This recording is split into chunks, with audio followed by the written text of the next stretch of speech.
I love that opportunity.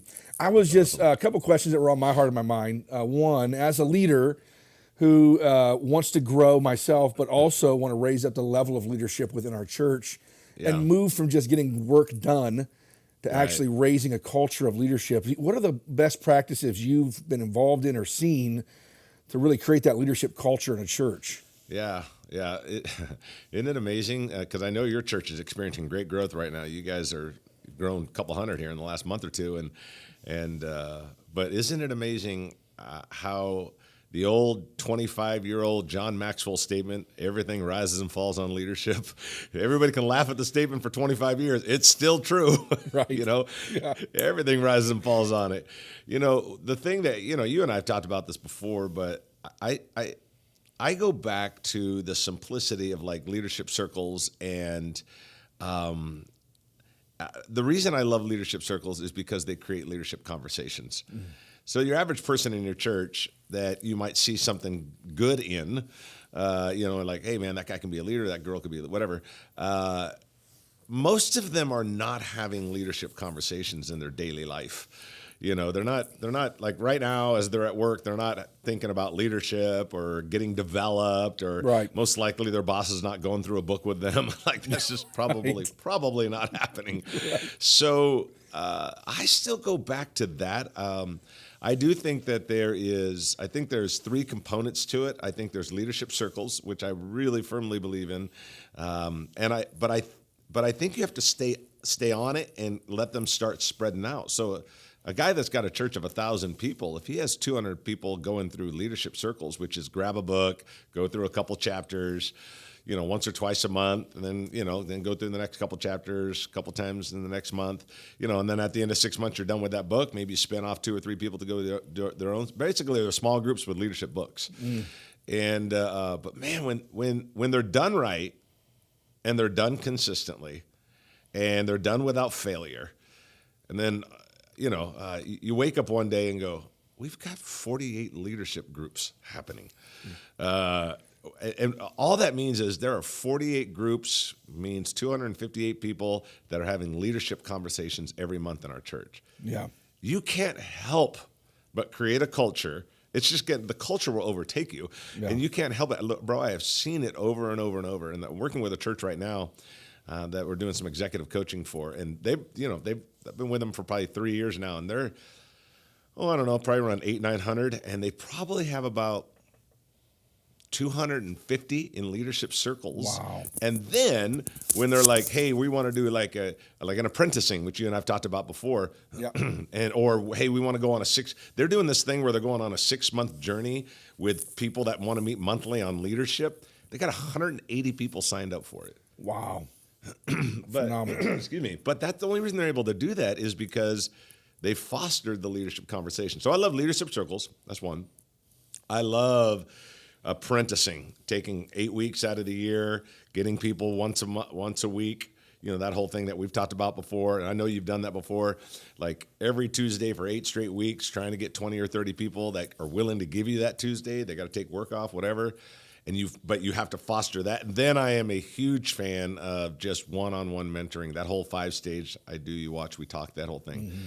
I don't think there's anything new, but, it's funny because I asked my coach, Dan Ryland, I go, dude, what are you doing for leadership? He goes, you've asked me this 8 times in the last 15 years, and the answer is we grab a book, we go through it together, and we keep making circles. He goes, I don't know what else to tell you, man. Right. Looking for the newer, better, sexier thing, and it's just yeah, like, this exactly. works. And he's like, I don't know what you're looking for, man. Say this.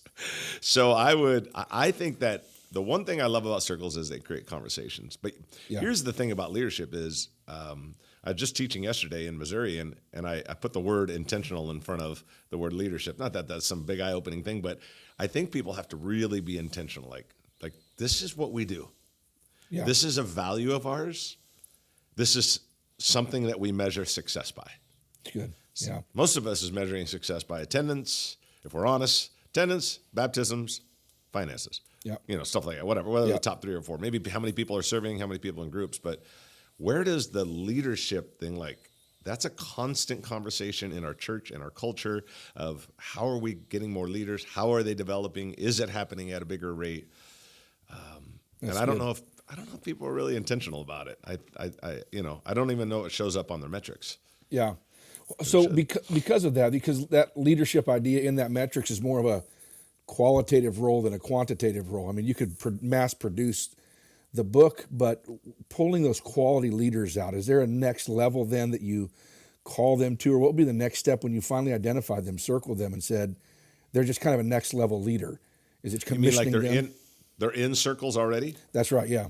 Oh, absolutely. Well, I think that goes back to, in my opinion, I think a leader is always, personally, I think your staff and your key leaders need to be taught by you that we are always sifting and sorting.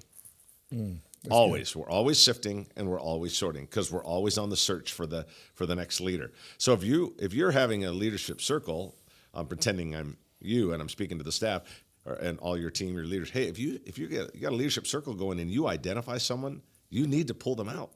Like keep them in the circle, but you need to start now that we move over to one-on-one time.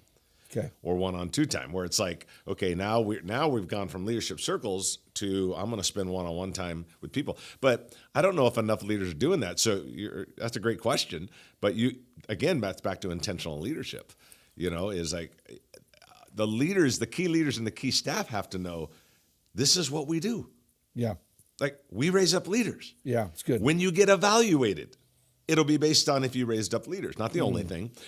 At the end of the year, when we're talking about a bonus, we're going to talk about your leaders.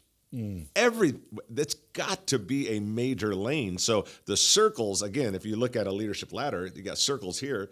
The next ladder up is, okay, well, who's the one-on-one that you're going to work with, or the one-on-two, or everybody's mentoring 2 or 3 people. To me, that's everything, because I think it's the reason. There's a church I was working with a few years ago, and I just said, look, you've heard me say this before, but hey, if you dig the ditch, God will give the rain. You've got to dig the ditch. And the guy that I told that to 3 or 4 years ago had one campus, and they're just been given their 5th building. Here you go. You can have it. Debt-free. Wow. But I'm telling you, he just keeps pounding away at the leadership, and God keeps going, they're ready for another one. They're ready for another one. They're ready for another one. Well, yeah, because here's a phrase I used recently on a guy, and I said, God, we have a lot of names for God. I have one too. It's property manager. Right.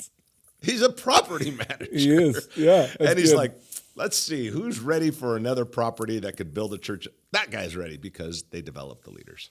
I love it. I love it. So that's awesome. The Alpha Omega property manager. That's great. Well, that